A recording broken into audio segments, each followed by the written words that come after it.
मुझे कांग्रेस कहते हैं।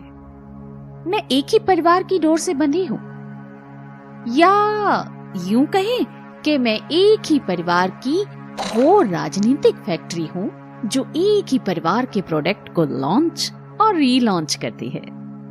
मैंने अपने फायदे के लिए देश के 2 टुकड़े होने दिए। मैंने रिश्वतखोरी, कमीशन और भ्रष्टाचार को देश में पनपने दिया।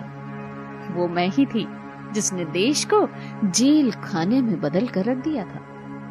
मैंने नफरत के बाजार में सिखों का कत्लेआम करवाया। मेरी ही वजह से न जाने कितने कश्मीरी पंडित अपनी जमीन से बेघर हो गए। मुझे इस देश की जनता ही नहीं बल्कि उनके आराध्य भगवान राम से भी दिक्कत है। मैंने तो राम को काल्पनिक साबित करने की पूरी कोशिश की थी।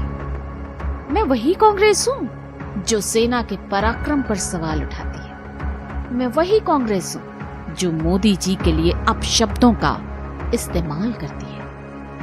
आप भूल न जाएं, इसीलिए फिर याद दिलाती हूं कि मैं वही कांग्रेस हूं जिसने अपने आखिरी शासनकाल में देश को खूब जमकर लूटा था।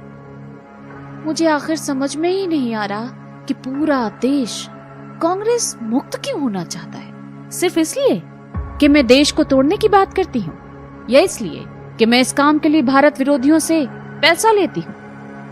मैं कांग्रेस ये साफ कर देना चाहती हूँ कि मुझे विकसित भारत से कोई लेना देना नहीं है।